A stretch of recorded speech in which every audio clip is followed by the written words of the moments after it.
Olá, meus amigos, minhas amigas, sou o professor Lac e com muito prazer, muita satisfação, vamos para uma super videoaula, mais uma videoaula de direito administrativo, assunto tranquilo, assunto muito tranquilo, assunto importante para a sua aprovação, poderes administrativos.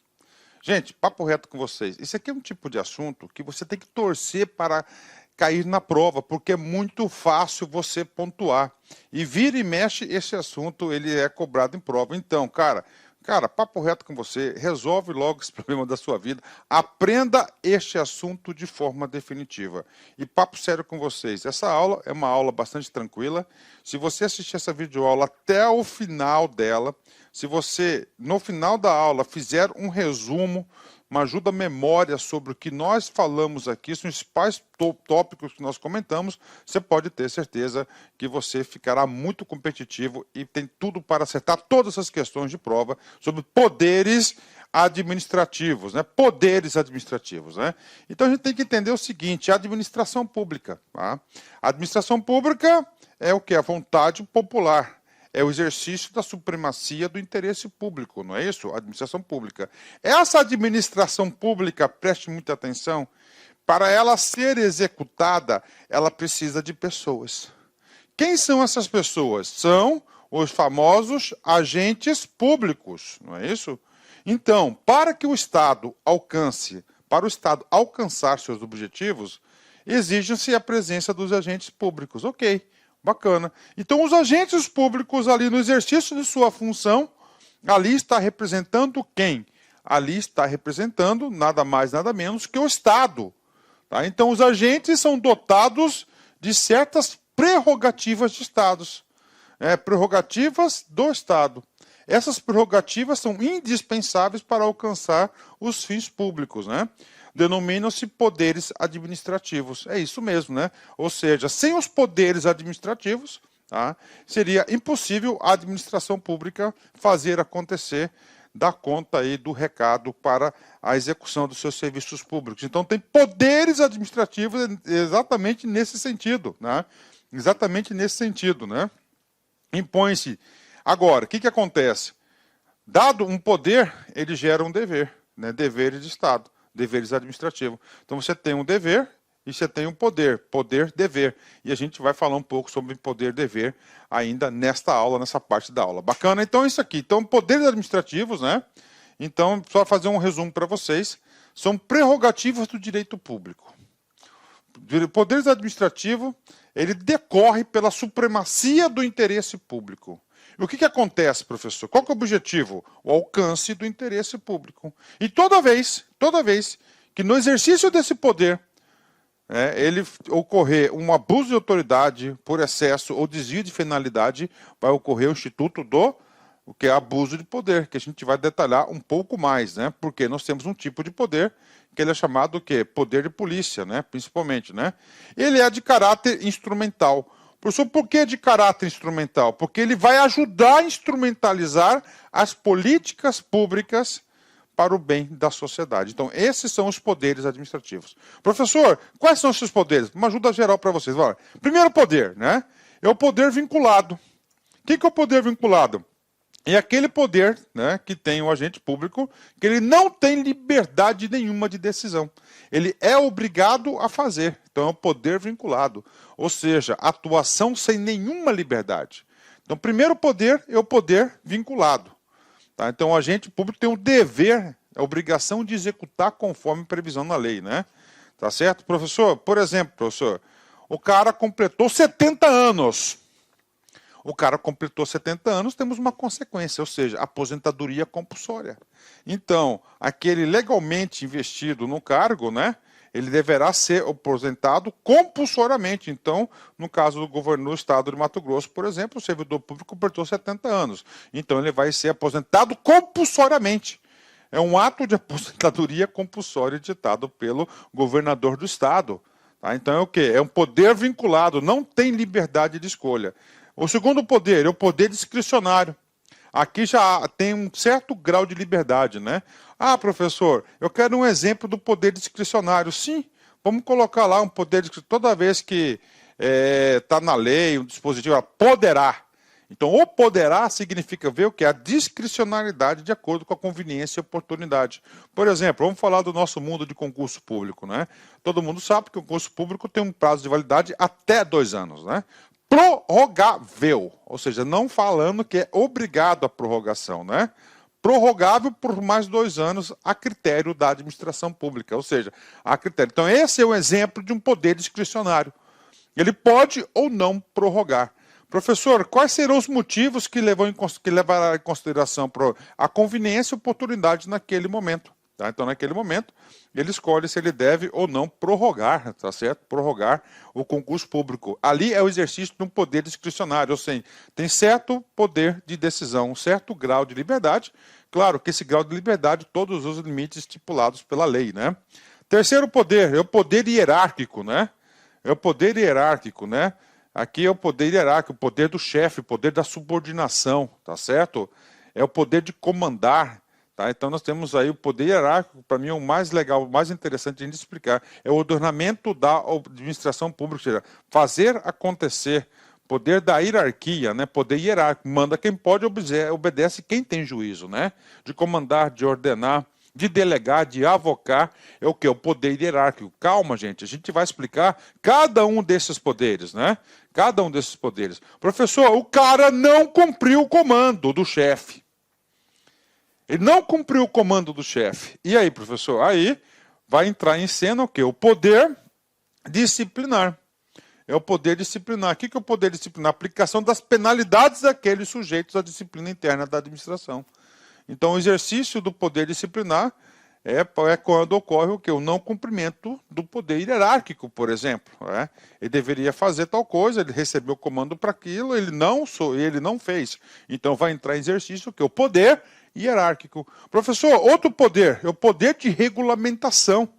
Tá? O poder de regulamentação, de expedir regulamentos, né? Instruções normativas, portarias e assim por diante. Poder de regulamentar, né? O decreto é um poder de regulamentar. Então, nós temos a lei, né, que cria direitos e obrigações a todo mundo, né, de direitos e deveres, né? Temos lá a lei que cria isso, e a normatização disso é o exercício do poder regulamentar. É o poder regulamentar. E, finalmente, nós temos o poder de polícia, né? O poder de polícia, né, que é imposição a particulares em condições de restrições, né? Então, nós temos aqui os poderes. Então, o que acontece, gente? Você tem que entender o seguinte, que a administração pública, ela está numa situação de superioridade. Uma situação de superioridade, não é isso? Uma situação de superioridade, está lá. Ele é uma estrutura vertical, é a supremacia do interesse público. Então, é o seguinte, o que adianta? Para poder exercer na prática essa supremacia, tá? O direito administrativo, esse direito público maravilhoso que é o direito administrativo, concedeu à administração pública, e neste caso, aos agentes que ali o representa, que representa a administração pública, os poderes. Então, por hora, você tem que saber, cara, esse cara eu não consigo enxergar. Tá? Isso aqui é básico para concurseiro, cara. Papo reto com você, básico. Eu não consigo enxergar um concurseiro aprovado em concurso público se ele não sabe esse conteúdo. Tá? Qualquer cargo. Então ele tem que saber isso. Tá? Não pode ter auto-engano. Então, primeira coisa, poderes, você já tem mais noção. Tá? São o que? Prerrogativas concedidas aos agentes públicos no exercício de sua função. Quais são? Poder vinculado, poder discricionário, poder hierárquico, poder disciplinar, poder regulamentar e poder de polícia. Né? Professor, questão de prova, bacana, né? Cai muito a comparação, né? O poder do chefe e o poder de disciplinar, poder hierárquico versus poder disciplinar. Então, muita atenção aqui. A gente vai explicar cada um desses poderes, né? Outro que cai bastante é a comparação do poder vinculado e o poder discricionário. Tá? Então, o poder discricionário tem certa liberdade. O vinculado, não, né? Ok. Professor, e agora? Vamos usar esse poder, né? O uso desse poder. Então, os agentes irão usar esse poder. Então, o uso do poder é a utilização normal pelos agentes públicos, pelas prerrogativas, poderes que a lei lhe confere. Detalhe, todos esses poderes estão em leis, né? Estão regulamentados. Então, é prerrogativo o uso desse poder. É claro que o uso desse poder aí que você tem que prestar muita atenção também é no pleno exercício do interesse público. Pleno exercício do interesse público. Se eu utilizar esse poder, qualquer um desses poderes, com uma finalidade diversa, ou com o excesso que a lei confere, nós teremos o quê? O fenômeno do abuso de poder. Tá? O do abuso de poder. Bacana? E aí, professor? Se você tem um poder, você tem que exercer esse poder. Você tem que exercer esse poder. Daí vem o dever. Né? Deveres administrativos. Eu já vi algumas questões de alguns editais, né, que realmente cobram isso, né? Ó, cobram isso, que os deveres, quais são os deveres, né? A gente vai explicar para vocês os poderes. Então, poder, dever de agir. Vamos lá, o poder, dever de agir. Se você tem um poder, você automaticamente você está obrigado ao quê? Né? Você tem um poder, você tem um dever de agir. Você tem um dever, são obrigatórios, né? O poder administrativo tem duas características. Primeiro, são irrenunciáveis. Então, aquelas pessoas que detêm poder de comando, aquelas pessoas que detêm essas prerrogativas, têm os poderes, são irrenunciáveis, ou seja, ele não pode deixar de agir. Devem ser obrigatoriamente exercidos pelos titulares. Então, os titulares dos cargos devem o quê? Tem a prerrogativa aí desses poderes, né? Ok. E aí, professor? Aí nós temos o princípio, o mais importante princípio da administração pública, que é o princípio da indisponibilidade do interesse público. Com a combinação dos poderes, mais o princípio da indisponibilidade do interesse público, ou seja, o interesse público ele é irrenunciável, o interesse público ele é obrigatório exercício pelos seus titulares, nós temos aqui 4 deveres que os servidores, né, que aqueles titulares dos cargos têm obrigação de agir.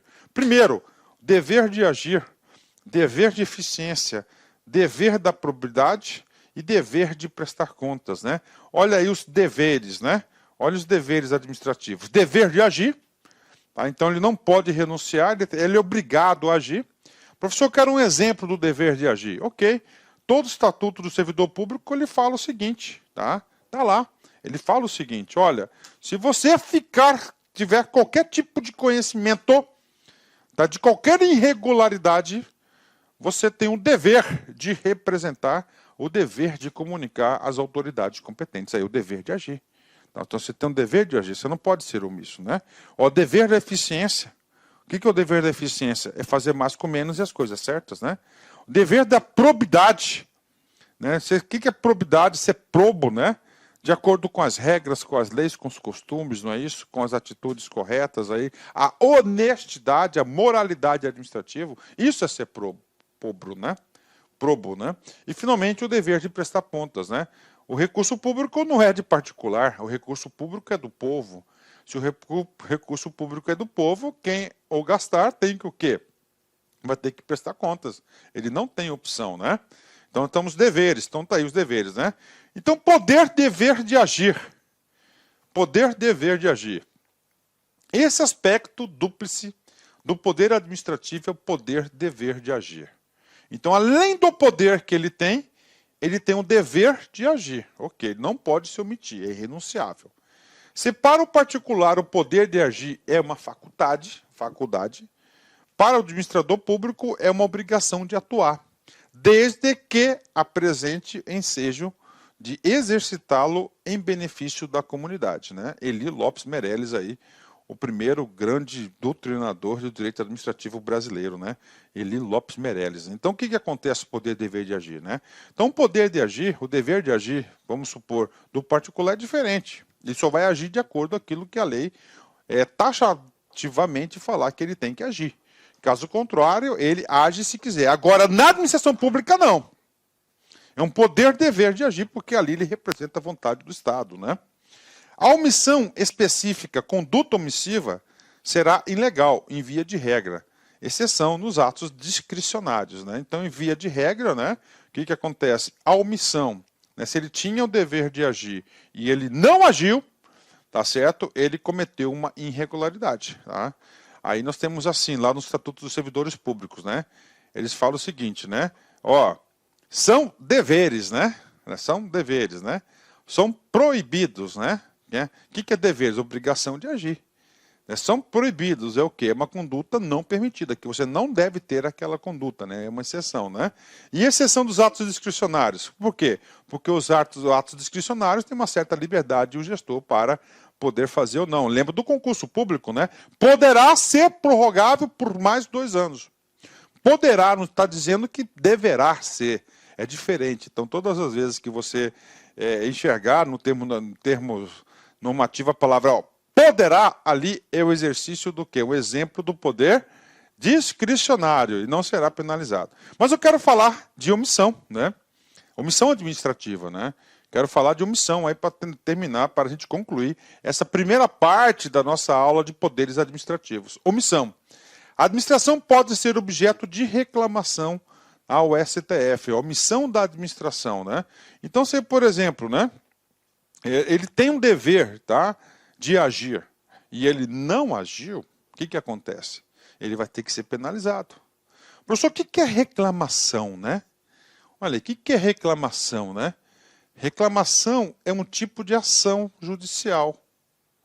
É um tipo de ação judicial.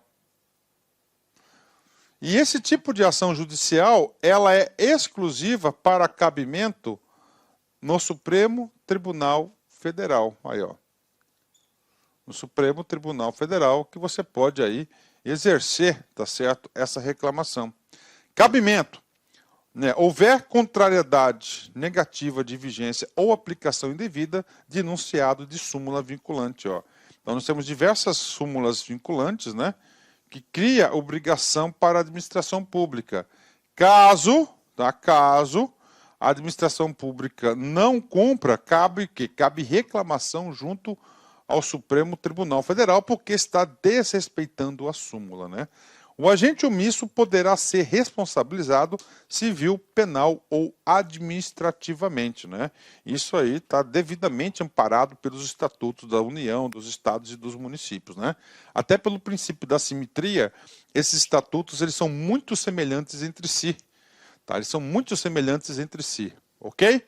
Bacana. Então essa parte introdutória do poder de polícia, poderes administrativos, a gente passou. E agora? Agora a gente vai começar aí falar especificamente de cada um desses poderes, né?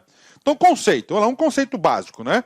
Conjunto de prerrogativas de direito público a que a ordem jurídica confere aos agentes administrativos. De novo, conjunto de prerrogativas de direito público a que a ordem jurídica confere os agentes administrativos, né? Cara, eu tenho percebido o seguinte, né? Eu tenho percebido o seguinte, uma mudança nas provas discursivas, né? Normalmente, né, assim, tradicionalmente, com uma prova discursiva, ela fala o seguinte, ela chega lá, ela coloca um texto orientador, né? Ele coloca um texto orientador e você faz o parágrafo de introdução, você desenvolve e depois você faz o parágrafo de conclusão, tá? Eu tenho percebido o seguinte, né? Que algumas provas de concurso, ele está mudando um texto discursivo para uma questão discursiva. Ele vai fazer uma pergunta e você vai ter que responder. Então, o que acontece? Em todas as minhas aulas, né, eu tenho trazido agora conceitos. Tá? Eu tenho trazido conceitos. Né? Teve uma prova agora, eu não lembro, não estou me recordando aí o órgão especificamente, eu fiz até um recurso sobre a prova discursiva, né? Então ele colocou um texto orientativo, que não era um texto orientativo, estava um texto meio bagunçado, era sobre orçamento. E ele pegou e falou assim, conceitue orçamento, ou seja, você tinha que saber este conceito, tá? Você tinha que escrever, né? E além disso ele falou, coloque na sequência correta o ciclo administrativo, o ciclo orçamentário, 1, 2, 3, né? Você tinha que colocar. Então, o que eu quero trazer para vocês? Cara, não tem jeito, as provas de concurso estão evoluindo. Então, cara, a parte de conceito tem sido muito importante. Você vai ter que memorizar. Conceito de poderes administrativos. Ó, conjunto de prerrogativas, o que? Diversos poderes, né? De direito público, claro, é da administração pública, porque o direito administrativo é o quê? É um direito público. Que a ordem jurídica confere os seus agentes administrativos, ó, que confere. Então, os agentes administrativos, em nome da administração pública, têm essas prerrogativas. Quais são essas prerrogativas? São os poderes administrativos. E quais são os poderes administrativos? Eu já falei, vamos lá. Vinculado, discricionário, hierárquico, disciplinar, regulamentar e de polícia. 1, 2, 3, 4, 5, 6. De novo, vinculado, discricionário, hierárquico, disciplinar, regulamentar e poder de polícia. Então, esses são os poderes, essas são as prerrogativas, tá, atribuídas aos agentes públicos e que atuam em nome do Estado para fazer acontecer, para fazer essa grande máquina pública andar. Se não fosse assim, era impossível fazer a administração pública andar, né?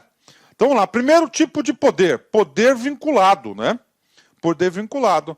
Ou seja, o que acontece? Poder vinculado. Então, o agente público que está ali, né, ele tem um poder-dever vinculado. O que é o poder-dever vinculado? Vamos supor, se determinada pessoa, tá, está pleiteando um direito, um serviço da administração pública, e se essa pessoa, se o contribuinte, se lá o cidadão cumprir todas as prerrogativas previstas em lei e chegou o processo para o burocrata, né, para o servidor público, ele tem o quê? Ele tem um poder-dever vinculado, ele não tem margem, ele vai ter que executar. Tá? Então é o seguinte, conceito, poder direcionado para os atos administrativos em que é mínima ou inexistente a liberdade de atuação. Então não há liberdade, ou mínima, né? Mínima liberdade ou quase nenhuma liberdade de atuação. Existem atividades administrativas cuja execução está inteiramente definida em lei, sem margem para escolha. Exatamente isso, sem margem para escolha, né? Atos vinculados limitam-se a reproduzir os elementos previstos em lei. Não há avaliação sobre a conveniência e oportunidade, né? Isso aqui é muito importante, Não há avaliação, ou seja, não há... O que é conveniência e oportunidade? É o juízo de valor da autoridade administrativa. Então, um poder vinculado, cara, o administrador, o agente público que está ali em nome do Estado, ele tem o quê? O dever e ele tem um poder-dever de agir de acordo com a lei. Ele não tem margem, né? O pessoal quer exemplos, beleza. Concessão de licenças, por exemplo. A legislação municipal diz que você tem que mostrar 32 documentos para você conseguir a tal de licença de construção. Você foi lá e apresentou os 32 documentos, né, requisitos que a lei exige. Ponto, bingo, ponto final. Não há margem. O que acontece? No poder vinculado, né, ele vai ter que expedir o ato de licença. Professor, eu quero outro exemplo. Sim, vamos colocar um exemplo aí que está cada vez mais difícil, né? Aposentadoria por tempo de serviço. Tá? Por tempo de serviço. O cara cumpriu todos os requisitos previstos na legislação atual. Ele pediu o seu pedido, ele solicitou sua aposentadoria. Bingo. Não tem liberdade por o sujeito, entendeu? Não tem liberdade do sujeito, ele tem que conferir o direito. Ele vai ter que ditar um ato, isso aqui é o exercício do poder vinculado, não há liberdade, né? Constituição do crédito tributário, beleza. Então o que acontece? Estou lá o fiscal, ele verificou a constituição do crédito tributário e não tem escolha, é um poder vinculado. Ele vai ter o quê? Ele vai ter que constituir, aliás, ele verificou lá a ocorrência do fato gerador da obrigação principal. Ele não tem escolha, ele vai ter o quê? Que editar, tá? Ele vai ter que constituir o crédito tributário, não tem escolha. Então, esses aqui são exemplos do poder vinculado, né? E agora, prof? Agora o poder discricionário, é o outro poder. Você tem que estudar sempre poder vinculado com poder discricionário, sempre em conjunto, né? Poder discricionário, tá? O que acontece? Aqui, a legislação, tudo é lei. Tá? Então sabemos o quê? Que é uma relação vertical, não é isso? Uma relação vertical e a lei vai sempre colocar lá os limites, né? Só que aqui, a lei, ela vai conferir um juízo de valor para o administrador público. Então toda vez que você lê uma lei, eu vou falar, poderá. Então essa palavrinha poderá é um exemplo da atuação, tá certo? É um exemplo da atuação, tá aí. Da discricionalidade, né, da aplicação. Então é o poder discricionário, né? Aí se vamos lá, professor, o exemplo isso aí, eu dei o exemplo do concurso público, né? Então poderá ser até 2 anos. Poderá ser até 2 anos. Então eu posso fazer um concurso público com prazo de validade de 30 dias? Posso. Por quê? Porque a lei facultou ao gestor analisar qual que seria o melhor juízo de valor para a aplicação desse certame. Então ele colocou lá, né, até 2 anos. Beleza, então tá aí. É o exemplo o quê? Da materialidade do poder discricionário. Está ilegal? Claro que não. É um juízo de valor. Tá? Agora, é claro que o agente público, para tomar essa atitude, ele vai ter que motivar, né?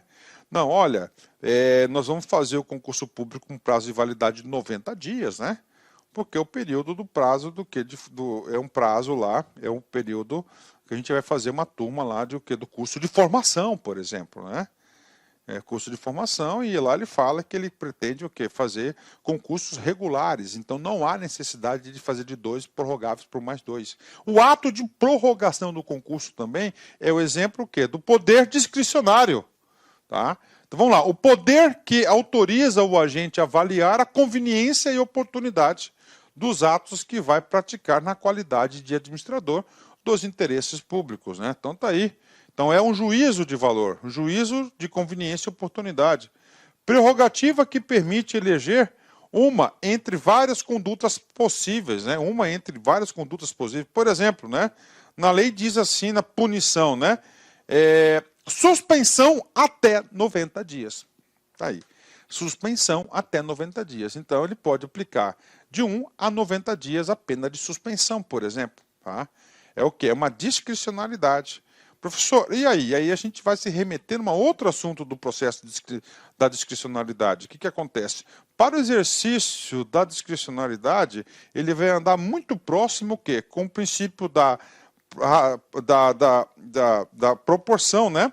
Razoabilidade e da proporção, né? Então ele vai andar muito em conjunto, né, nessa questão que da razoabilidade. É razoável aplicar a pena de 90 dias? Não, não é. O que é baixo potencial ofensivo, então 15 dias era o suficiente para ter então a proporcionalidade. Então, para a aplicação do poder discricionário, né, você vai ter que analisar muito a conveniência e oportunidade, né, e o princípio lá, e o princípio aí também da proporcionalidade e da razoabilidade, né? Vamos lá, né? Limites, né? Vamos falar das limites aqui. A moderna doutrina e a jurisprudência têm consagrado a limitação ao poder discricionário. Ok, né? Limitação ao poder, né? A moderna doutrina e a jurisprudência têm consagrado a limitação do poder discricionário. Exatamente. Ele é um poder discricionário dentro de certos limites. Pena de suspensão até 90 dias. Então ele colocou o limite.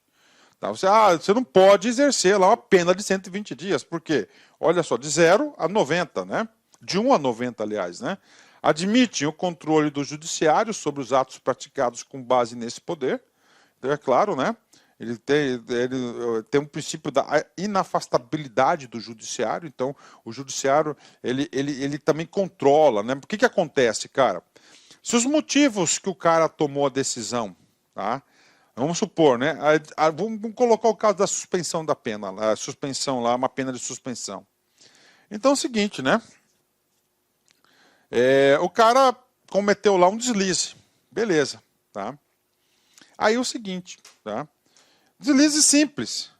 O administrador público, com a intenção de perseguir, de prejudicar o sujeito, o colega, que colega é esse, né? Vai lá e manda uma pena de 90 dias pro cara. Aí é o seguinte, o cara não concorda com a aplicação daquela pena, ele procura o judiciário e ele consegue provar para o judiciário que, apesar do exercício da discricionariedade, o cara agiu em perseguição pessoal a ele e foi de forma a aplicação dessa pena desproporcional à atitude que ele fez. Claro, né, que neste caso, né, o judiciário ele vai agir, né? Não pelo mérito, né, mas sim pelos motivos que levaram à decisão, né? Exceção. O que se veda ao judiciário é a aferição dos critérios administrativos, conveniência e oportunidade, o mérito. Caso aborde o mérito, haverá violação da divisão dos poderes, artigo 2º, né? Então, o que acontece, né? O mérito administrativo. Tá? Então, não pode. Então, agora, os motivos que levaram a essa decisão de méritos forem viciados, aí sim o judiciário entra. Tá? Então, neste caso, né? Então, neste caso aí. Então, temos que... Por quê? Porque nós temos a questão seguinte, né? São poderes independentes e harmônicos entre si. Se fosse assim, né? Então, o judiciário não pode aí verificar essa situação, né? Agora, se o ato discricionário, ele foi exercido fora dos limites da lei, pronto. Aí não é o mérito, né? Aí não é o mérito, ele foi fora, né? Olá, meus amigos, minhas amigas, eu sou o professor Lac. Inicialmente gostaria de pedir licença para vocês que estão estudando nos nossos vídeos do YouTube, mas esse vídeo é um vídeo demonstrativo, para você conhecer, conhecer a potencialidade dos nossos professores e do nosso curso. Gente, aqui na Lá Concursos, nós estamos fazendo uma super preparação para fiscal de tributos do estado de Mato Grosso. Lembrando, claro, que a Lá Concursos é a escola mais tradicional, que mais aprova, que tem mais qualidade em concursos públicos no estado de Mato Grosso. Então, nós fizemos uma super preparação, nós já estamos aqui na turma 6, tá? Na turma 6 de fiscal de tributos, né? E se você quiser assistir o restante dessa videoaula e muito mais, o nosso curso online já consta aí com aproximadamente umas 320 horas e está em gravação alguns módulos ainda. Ele custa, atenção, apenas 10 parcelas de R$ 10. 10 parcelas de R$ 10 é o nosso curso focado na Secretaria de Fazenda do Estado de Mato Grosso. Você vai ter acesso a esse curso até o dia 31 de janeiro de 2023. Ah, professor, foi publicado o edital e está diferente o pré-edital. Fique tranquilos que dentro do prazo de validade do seu acesso, nós iremos fazer todas as alterações e ajustes necessários para a sua aprovação, né? Lembrando, cara, quem estuda com antecedência, planejamento e foco são aqueles que vão aí, com certeza, ter um salário desse. Quanto ganha? Salário inicial. 37.418, gente. Você tem aqui 28.418, mais uma verba indenizatória de R$ 9.000. Então, você tem aí R$ 37.400. Ah, professor, isso aí resolve meus problemas financeiros. Cara, se isso aí resolve seus problemas financeiros, eu digo para vocês o seguinte, que você deve começar a estudar imediatamente. Eu peço um voto de confiança, venha estudar aqui na Lá Concursos, que eu tenho certeza que você não vai se arrepender. Detalhe, clica aqui, fala lá com os nossos atendentes, nós temos aí uma política de descontos aí, principalmente para ex-alunos, e a gente sempre está lançando promoções que vão ajudar no seu investimento. Meus amigos, minhas amigas, conto com vocês, espero vocês aqui na Lá Concurso. Forte abraço, fique com Deus.